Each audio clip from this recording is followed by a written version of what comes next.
Ah, mais pour moi, c'est Morito. Ciao. Ciao. Bienvenue dans la Réu. Aujourd'hui au programme, la recommandation stratégique de Praline et Priap. Vous allez pouvoir suivre le cheminement de notre réflexion en partant du brief jusqu'à la conclusion de la recommandation stratégique.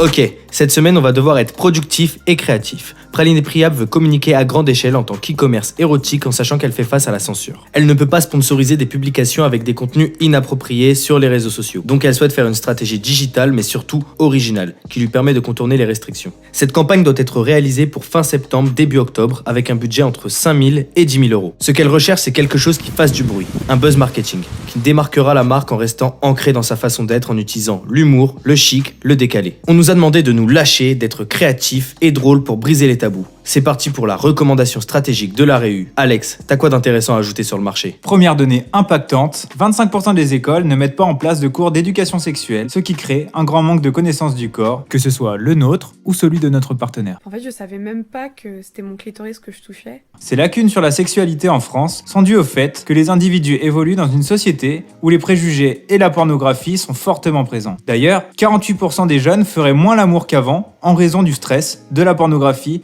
et de l'insatisfaction sexuelle qui en découle. Cela crée un réel décalage entre la sexualité réelle et la sexualité perçue. Il faut à tout prix changer l'image de l'acte sexuel, qui est avant tout un moyen de se détendre, de stimuler la créativité et le plaisir. Il est donc important de défaire les clichés de ce qu'il est soi-disant acceptable de faire. Aujourd'hui, les langues se délient. La société s'ouvre à la discussion sur ce sujet au sein des foyers, mais il reste tabou sur la place médiatique publique à cause d'une censure qu'on s'inflige autant à nous-mêmes qu'à l'autre. Tout le monde peut se sentir concerné face à ça. Tout comme le sexe est tabou, les enseignes de Love Shop le sont aussi. Les consommateurs peuvent avoir honte de vouloir s'en approcher et ils souhaitent rester discrets. Qu'avons-nous remarqué sur l'annonceur ? Tout d'abord, Praline et Priap est une marque friendly et légère, jamais vulgaire. Son humour subtil et malin est un premier point de contact essentiel vers ses clients. On retrouve en eux une proximité du fait de sa taille humaine et de sa volonté de personnaliser l'expérience client. Elle s'adresse aux couples et aux femmes âgées principalement entre 25 et 35 ans, à monsieur et madame tout le monde, assez novices mais intéressés par le sujet. C'est une cible curieuse qui souhaite en apprendre davantage pour son bien-être personnel ou celui de son couple au sein duquel il est parfois difficile de communiquer. La force de Praline et Priap, c'est le conseil. On sait que 75% des Français sont prêts à utiliser un sextoy pour pimenter leur vie sexuelle. Nous faisons face à une cible curieuse mais qui n'ose pas passer le pas, qui n'a pas encore eu le déclic. Leurs principales motivations sont l'envie de pimenter leur couple, la recherche de nouvelles sensations, le besoin de briser la routine, de booster son plaisir et de le faciliter. Seulement, la majorité des personnes ne savent pas comment s'y prendre et n'osent pas se tourner vers des pratiques encore inexplorées. C'est pour cela que le positionnement de Praline et Priap en tant que conseiller en plaisir érotique est primordial et à mettre en lumière. Les consommateurs ou futurs consommateurs de produits érotiques ont un grand besoin d'être accompagnés dans leur démarche. Mais avant tout, ils ont besoin de communiquer, pour pouvoir poser des questions, pour être rassurés sur leur premier achat, pour sentir qu'ils ne sont pas seuls à avoir ses envies, ses craintes et ses problèmes. Tout comme sa cible, Praline et Priap a besoin de visibilité et de communication. Il nous faut donc trouver un moyen pour qu'ils puissent se parler l'un à l'autre sans censure, mais aussi que Praline et Priap puissent apporter son expertise en les éduquant sur le sujet. Nous devons faciliter leurs échanges pour qu'ils s'apportent mutuellement de la bonne humeur et de l'information. Nous avons remarqué que 14% des femmes ont acheté leur dernier sextoy dans des réunions à domicile. Là encore, on remarque un besoin de partage au sein d'une communauté solide. Mais pour cela, il faut communiquer de manière subtile. Entre la censure des médias et le besoin des consommateurs de rester dans l'anonymat, il faut créer de nouveaux canaux permettant de communiquer librement et de manière décomplexée. Praline et Priap devra être porteur de ce message. Nous avons tous le droit au plaisir, ce n'est pas une honte, parlons-en. Il est évident qu'un besoin de liberté, de partage, de conseils et d'échange avec une communauté engagée amène à axer la communication de Praline et Priap autour de la parole. Pourquoi la parole ? Parce que la sexualité est naturelle et suscite des interrogations, elle peut se faire de différentes façons et bien qu'intime, ne devrait pas pour autant devenir un tabou. Pour se lancer, évoluer ou en apprendre sur son corps ou celui des autres, l'humain a besoin de partager, discuter, poser des questions. Praline et Priap doit donc être la marque qui permet de libérer cette parole enfouie. Comment ? En proposant ce qu'aucun autre réseau social ne peut fournir, car tous servent à mettre sa vie privée sur la place publique, alors que l'enjeu pour nous est de parler publiquement en gardant sa vie privée privée. Mais il faut être malin. Et utiliser les réseaux sociaux comme catalyseur pour créer un engouement est malin. En captant cette majorité silencieuse que la marque peine aujourd'hui à aborder, la censure ne sera bientôt plus qu'un lointain cauchemar. Il faut comprendre ce parcours utilisateur de cette manière. Lorsque vous parlez fort, on vous censure. On baisse donc les décibels et on chuchote pour éviter ce phénomène. On amène ceux qui entendent notre écho vers une plateforme plus intimiste où l'on peut faire le bruit que l'on veut. L'axe de la communication se traduit par un concept créatif de chuchotement. L'objectif est de passer par cette métaphore du chuchotement pour faire un buzz silencieux. Mais c'est quoi un buzz silencieux ? Eh bien tout simplement un buzz aux antipodes de ce qu'on attend d'un buzz. Il est viral, mais n'engage pas l'intégrité de celui qui participe à la diffusion de son contenu. Il fait du bruit, mais en coulisses et non sur le devant de la scène. Il fait parler tout le monde, mais sur un sujet plus intéressant que le putaclic, qui est trop différent de ce que la culture de marque de Praline & Priap reflète, c'est-à-dire une vision raffinée, légère, bienveillante du plaisir érotique. Ce buzz silencieux est le parfait compromis entre la problématique de visibilité et la volonté d'ancrer son image autour d'un message sociétal et porteur de sens. Nous faciliterons donc l'expression autour de la sexualité et détruirons les tabous qui ne devraient pas en être. La forte montée du féminisme sera l'allié de Praline & Priap puisqu'elle créera un débat public, ce qui donnera à l'entreprise une image moderne et engagée. Ce sera également l'occasion d'ouvrir le débat sur la légitimité des love shops pour la faire sortir de l'image pornographique et de se rapprocher enfin des marques à fort engagement. Également, passer par nos propres canaux de diffusion permettra de diminuer les risques d'un bad buzz et de mieux contrôler l'image qu'on émet. Mais est-on sûr que ce concept va générer un engouement massif ? Oui, si l'on part du principe que 2/3 des personnes consomment des produits érotiques sur internet et n'osent pas rentrer dans des boutiques physiques parce qu'elles ont peur d'être jugées à l'entrée, la sortie et même lorsqu'ils évoquent leurs besoins sexuels dans le magasin. C'est la solution idéale pour que la personne fasse part de son désir, son fantasme ou encore son problème sans être jugée tout en recevant les meilleurs conseils possibles. Mais le challenge reste encore à atteindre cette fameuse cible sans être censuré et c'est justement en s'auto-censurant sur un canal de communication classique qu'on réussira à ne pas être censuré. Faire comprendre qu'on ne peut pas parler en faisant la démonstration permettra de soulever un problème que tout le monde a et de susciter la curiosité des internautes. Ça y est, on tient l'axe. Ça nous est apparu comme une évidence. Le parfait moyen pour une marque érotique de faire le buzz sans pour autant attiser les réactions négatives. Cet axe permettra à Praline & Priap de marquer son positionnement dans le conseil, l'expertise et la bienveillance en incitant sa cible à s'exprimer librement et discrètement. Ok, c'est maintenant que l'axe prend tout son sens. Praline & Priap doit mettre en place des moyens d'éviter la censure et mettre en confiance la cible. Marion ? Pour ça, il faut créer une plateforme qui permettra à la cible d'y écrire anonymement ses fantasmes, ses doutes et ses problèmes sexuels. Elle sera présente sur le site de Praline & Priap, puisqu'on sait que sur les réseaux sociaux, c'est impossible de communiquer sans être censuré. La question de la bienveillance et de la récolte de données sera soulevée dès le départ, pour être rassurant et transparent avec les internautes. Ensuite, la personne pourra choisir de partager directement avec la communauté son expérience, ou passer cette étape et regarder dans un premier temps les témoignages des autres internautes. Des références de pop culture sont insérées sur la plateforme pour garder la tonalité légère et décomplexée de la marque. Elles font référence aux gifs sur le site internet de la marque. Les utilisateurs pourront naviguer librement sur la plateforme en choisissant de lire les témoignages de manière aléatoire ou en choisissant entre 3 catégories en fonction de leurs besoins.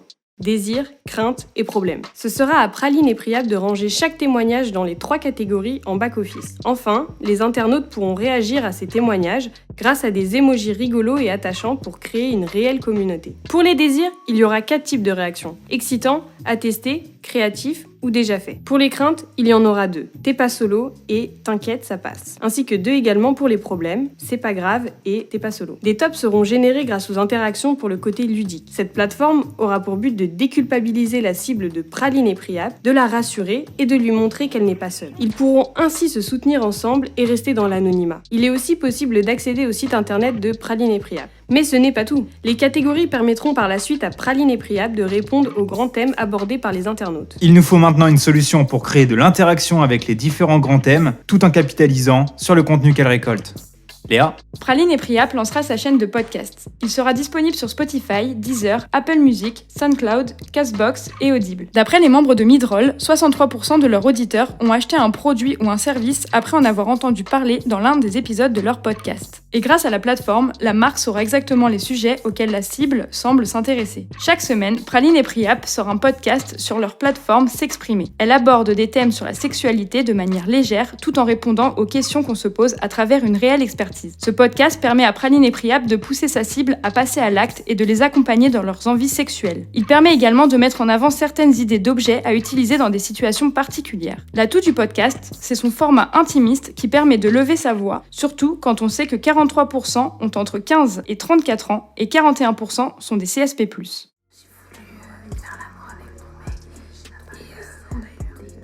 Pourquoi vous parlez comme ça ? On parle de sexe, c'est un sujet sensible, vaut mieux rester discret. Non, pas besoin de se cacher. Ici, on parle haut et fort de ce qu'on pense tout bas. Bienvenue sur le podcast de Praline et Priap, le podcast où il est bon de pouvoir s'exprimer.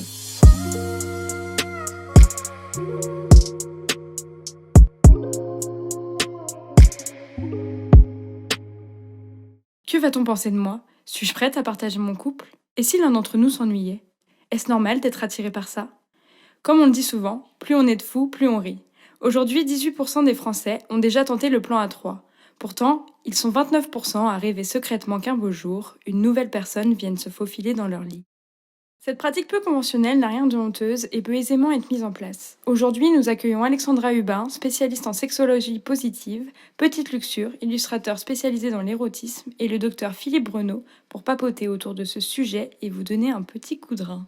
Ok, maintenant c'est à la plateforme d'être connue de tous. Pour ça, c'est simple. Praline et Priap devra utiliser les réseaux sociaux. Elle profitera de la pratique de la censure pour la détourner. Tout cela dans la subtilité et en gardant le côté décalé et drôle. Praline et Priap partagera donc une vidéo promotionnelle humoristique et originale qui aura pour objectif de revendiquer la censure et inciter les gens à aller sur la plateforme pour s'exprimer. On se servira d'une mélodie Disney dont nous ferons une adaptation.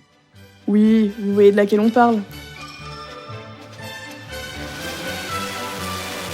Elle est très reconnaissable et rentre rapidement en tête. L'utilisation d'une adaptation de musique existante permet de contourner les problèmes de droit d'auteur liés à la SACEM. En effet, recréer une mélodie existante en y ajoutant sa touche personnelle rend le processus moins contraignant. Il suffit de s'inscrire à la SACEM et de créditer les auteurs originaux en métadescription. Étant donné qu'on ne gagne pas d'argent sur la vidéo directement, vu qu'elle renverra à une plateforme non lucrative, il n'y aura pas de royalties. La mélodie sera accompagnée d'un visuel en illustration animée 2D, spécialement conçu pour Praline et Priap. La direction artistique de l'animation sera transmise grâce à un mood board présentant les caractéristiques des deux antagonistes à animer, similaires aux marionnettes de la maison des poupées de Disneyland, afin de faire un clin d'œil direct à l'adaptation de la musique It's a Small World, avec un coup de crayon type Disney des années 80 en 14 frames par seconde, avec une durée de 40 secondes sur un format publicitaire pour les réseaux sociaux au format carré. Il faut que les voix soient doublées par Juliette et Maud de la chaîne Parlons peu mais parlons. Vous savez, la chaîne YouTube qui parle de sexualité de manière fun et décalée. Ces deux influenceuses et leur chaîne collent complètement à l'univers de Praline et Priap et possèdent une communauté qui correspond à la cible. Elles ont déjà réalisé une parodie Disney dans laquelle elles étaient déguisées en princesses pour dénoncer avec légèreté la condition de la femme dans le couple. Toutefois, si elles sont amenées à refuser, Praline et Priap pourront également contacter Solange Te Parle et Eliane Duquet qui partagent les mêmes centres d'intérêt qu'elles. Cette vidéo sera partagée sur leur réseau ainsi que sur l'Instagram des deux influenceuses et sur leur chaîne YouTube afin d'avoir plus de visibilité. Au total, avec leur fort taux d'engagement, nous pouvons cumuler approximativement 21 615 interactions potentielles et 416 000 vues potentielles. Le message transmis sera percutant, d'actualité et humoristique, mais ne comportera pas de mots censurables ou honteux. C'est tout à fait le genre de contenu qui devient viral et qui est partagé facilement par les internautes sur leurs propres réseaux sociaux. Le fait que ce soit une musique crée l'engouement autour de la vidéo et permettra aux gens de l'avoir en tête. Mais il y a bien un truc que t'aurais envie de tester. Non, vraiment, non, rien de spécial. Mais si, Je ne veux pas le dire. allez si, dis-le. Non, vraiment, je veux pas. Bon, c'est comme tu veux. Bon, d'accord, si t'insistes, je vais le dire. Tiens-toi prêt, à 3, je vais me lancer. Ça fait des années que j'y pense. De quoi? Quand je propose, ça le dégoûte. Mais non. Je pensais que c'était répandu de se prendre un doigt dans le... On est tous censurés. Tu veux partager tes envies, tes doutes et tes problèmes, tu n'es pas seul. Dévoile-toi sur la plateforme S'exprimer de Praline et Priap. La deuxième porte d'entrée pour cette plateforme est le communiqué de presse. Il est important de cibler un public féminin avec des journaux connus, sans tomber dans le journal cliché des femmes pour que la cible masculine puisse toujours s'y identifier facilement. Il sera envoyé entre autres aux médias grand public, CNews, Topito, Combini, Melchi et aux médias lifestyle féminins Marie-Claire, Cosmopolitan et Mademoiselle.com. En tout, nous avons référencé 28 médias qui devraient être intéressants pour le projet. Sur tous ces médias qui seront contactés, on estime à 11 le nombre de retombées attendues à minima. Ces 3 moyens principaux sont en parfaite cohésion avec la demande. Nous allons créer de la visibilité sur la marque Praline et Priap en mettant en avant l'expertise de cette dernière. Nous allons passer par les 3 étapes de la libération de la parole sexuelle. La dénonciation de la censure par la vidéo, les rassemblements discrets par la plateforme et enfin, dire tout haut ce qu'on pense tout bas à travers le podcast. La campagne est faite, parlons maintenant optimisation. Maintenant que les réseaux sociaux sont bien gérés, il ne reste plus qu'à développer cette image de conseiller pour compléter la position de vendeur de Praline et Priap. Parce qu'en 2020, on ne vend pas un produit, mais une marque et une expérience de marque. Le but est d'optimiser Facebook, Instagram et Twitter de façon simple et de pouvoir contourner au maximum la censure grâce à la parole. Il faut donc rendre cette page Facebook plus humaine. Elle va raconter l'histoire de la création de Praline et Priap dans le à propos. Cela permet d'expliquer pourquoi elle est présente et de convaincre sur ses intentions de conseils et de propositions de produits d'achat. Le planning social doit être simple et clair. 5 publications par semaine, dont 3 qui sont des catégories récurrentes et simples à faire, et 2 qui seront des partages d'autres publications et médias. Comme on sait que l'équipe de Praline et Priap est restreinte, il faut que l'optimisation soit faisable. Pour une semaine type, les lundis, l'entreprise postera une publication autour d'un article de Praline et Priap le mag, mais plus qu'une simple phrase, il faut retransmettre une partie de l'article avec une phrase d'accroche à la fin. Les mercredis, elle mettra en avant un produit grâce à la plateforme. En prenant un des commentaires présents dessous en guise d'exemple, on propose le produit Praline et Priap adéquat. Et enfin, les vendredis, une publication pour relayer le podcast avec un lien cliquable. En ce qui concerne Instagram, même tonalité et même principe, en plus léger. L'Instagram de Praline et Priap est très bien réalisé et nous n'allons pas remettre en cause un travail bien fait. Cependant, quelques ajustements essentiels sont à prévoir afin d'intégrer ces nouveaux moyens de communication. Pour les stories à la une, l'objectif est de conserver une cohérence globale. Une sera consacrée au podcast S'exprimer, une autre pour devenir ambassadeur. En parallèle, sur le feed, Praline et Priap fait un post sur la plateforme S'exprimer. Elle extraira des commentaires de la plateforme en prenant soin de cacher les mots censurables. La communauté tentera de deviner en commentaire les mots cachés. Ce type de publication permet d'être ludique et de jouer avec l'algorithme Instagram en faveur de Praline et Priap. Pour le podcast, il est retransmis sur l'IGTV 3 jours après la première diffusion, les mercredis. Pour Facebook et Instagram, les publications de la vidéo promotionnelle et le lancement de la plateforme sont postés. Cette publication est faite pour être sponsorisée. Avec une sponsorisation base de 1 000 € pour 30 jours, Praline et Priap atteint entre 220 000 et 590 000 personnes. Avec une sponsorisation haute de 3 000 €, elle atteint entre 640 000 et 1 700 000 personnes sur Instagram et Facebook. On a remarqué quelques optimisations à faire, notamment pour plus de visibilité des pages.